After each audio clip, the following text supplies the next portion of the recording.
So what's up guys, ayan, for today's video guys, ang problema nitong Mio na ito ay lagi siyang nalolobat. So ayan, replacement yung nakalagay sa kanyang regulator, kaya pag tinanggalan mo ng battery ay namamalya. So yun ang nagiging problema niya, kaya ang gagawin natin ay ipo-full wave natin to. So ayan guys, papakita ko po sa inyo kung paano i-full wave. Hindi na natin tatanggalin yung kanyang stator kasi yung kanyang stator ay naka-float na sa ground. So ayan guys, papalitan lang natin to ng regulator na 5 wire. So dalawang klase nga pala guys ang regulator. Merong battery operated na yung kanyang mga headlights, itatap natin dito yon. Pero ang pinili ko sa kanya ay guys ay yung walang kulay itim. Ang pinili ko ay yung ito, pula na may puti. So ito guys ay hindi battery operated, yung kanyang headlights at ang kanyang stoplights. So parang normal pa rin, parang stock pa rin siya, pero ang charging niya ay goods na maintain. Kahit tanggalin mo yung battery ay mabubuhay pa rin siya. So ayun guys, subaybayan nyo lang po. Ayan, let's go. So una guys, ang una natin gagawin ay bubuhay muna natin yung motor. So mabubuhay naman siya guys kasi tatanggalin na rin natin tong regulator. Mabubuhay naman siya guys kasi siya ay may battery. So ayun, titestingin muna natin kung may supply yung kanyang stator.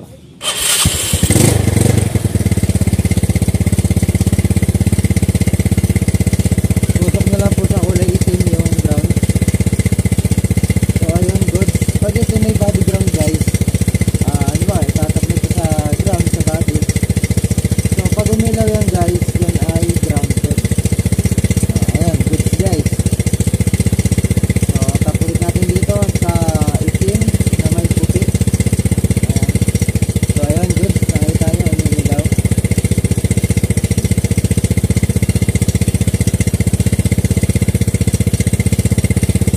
Gagamitin natin dito guys itong itong itim at kulay puti.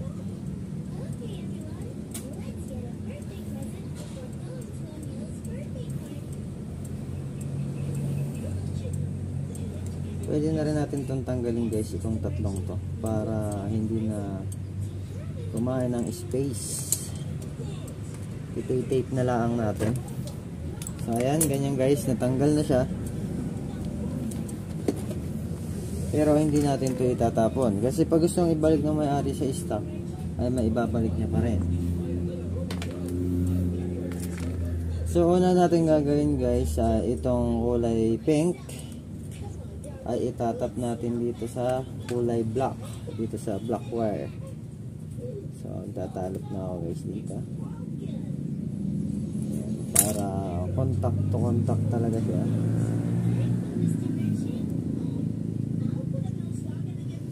Ayan, ganyan lang guys. Tapos itong dilaw ay dito sa puti. So ganyan lang guys, kadaling mag battery operated. Hindi na natin mag full wave pala, sorry guys. Hindi na natin kailangan magkalas ng stator kasi yan po ay naka-float na sa ground. So tape ko muna ito guys.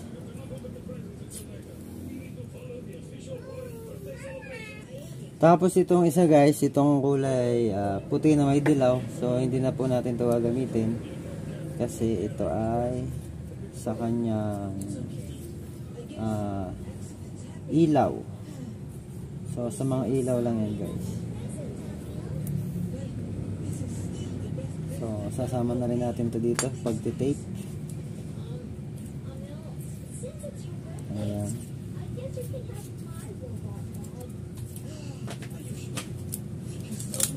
Susunod naman natin guys itong kulay pula at itong kulay green.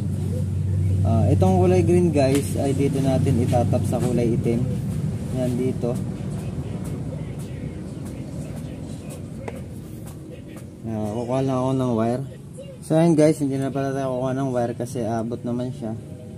So dito natin ilalagay ito. Itong kulay green ay dito po sa may sakit ng stator.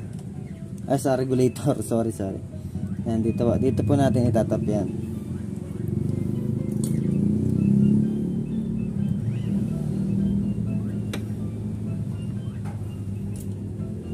Yan sa itim.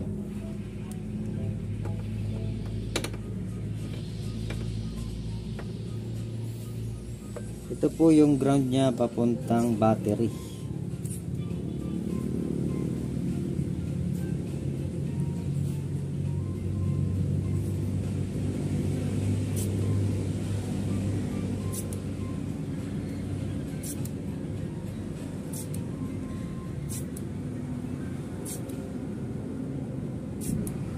So nagbilot lang ako guys ng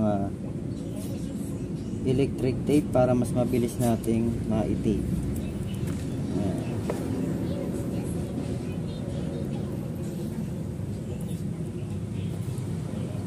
So ganito lang guys kadali mag full wave. Dalawang klase po kasi ang full wave, isang battery operated, isang hindi. So ito guys, itong pula na may dilaw, so itatap natin ito sa kanyang kulay dilaw dito po sa sakit ng regulator. Yan, dito po yan. So yan guys, kakapit na natin dito sa kulay dilaw. Yan. Itong pula na may puti.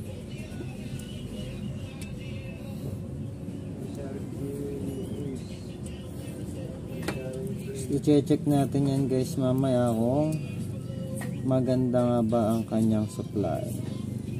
So itong kulay puti guys ay wala na po ito. Tapos binaypas na po natin yan. Tapos itong kulay pula ay sa pula lang ho. Pag naman po kulay itim guys yung halimbawa ito kulay itim ang nakuha yung regulator, yun po ay pang battery operated.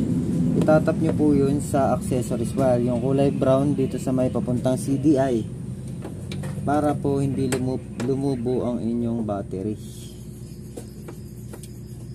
Ayan. Papakita ko sa inyo guys.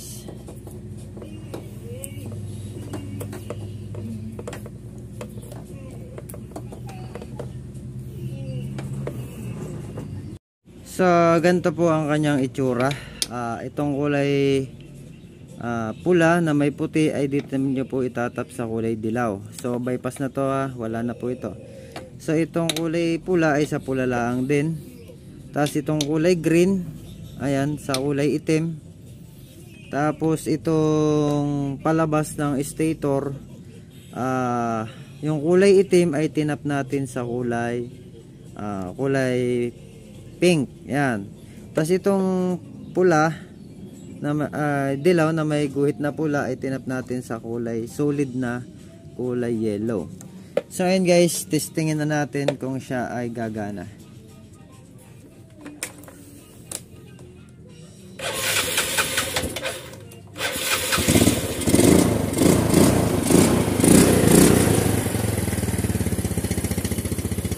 So testingin natin guys yung kanyang charging. Wait lang, papatayin ko muna kasi sarado pa yung bangko. Ayan. Hindi natin ikakat guys para ayan. Sorry. Tingnan natin, tanggalin natin ang kanyang fuse. Ayan. So goods pa rin siya kahit siya ay walang battery. So check naman natin guys yung kanyang charging. Wait lang guys. So ayun guys, check natin yung kanyang charging. Ay ito yung sa battery niya. Yan, ito yung sa wait lang. Mas maganda kung tatanggalin na natin ito dito. Babalik natin yung fuse para mas maintindihan natin.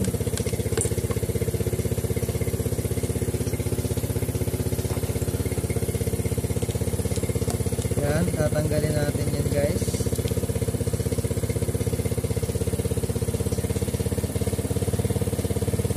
Tapos, testingin natin kung siya ay mamamalya. Pumpahin natin.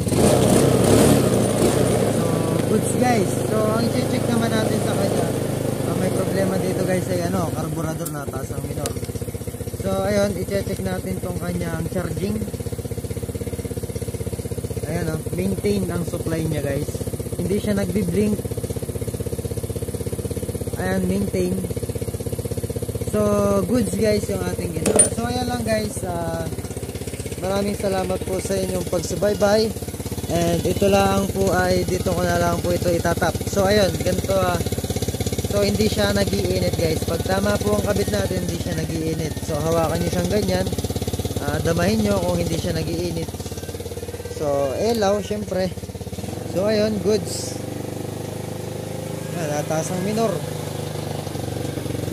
Papatira din ng may-ari guys yung kanyang carb kasi overgas. Amoy na amoy yung kanyang gasolina. So ayan guys, yun lamang po ang aking may share sa inyo. Maraming salamat po. Kung hindi pa po kayo nakasubscribe sa aking YouTube channel ay mag-subscribe na po kayo para sa susunod ko pong mga videos ay mapanood nyo po yung aking mga gagawin kung gusto nyo lamang po. So ayan guys, please subscribe my YouTube channel. And ang pwesto ko po ay dito po sa Atimonan, Quezon, Barangay Tagbakin, likod po ng Almas Pares. Ayan po ang aking munting shop.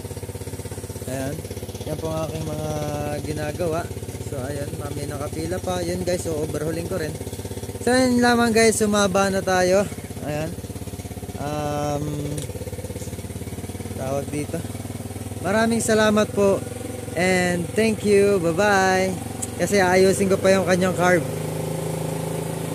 Bye-bye.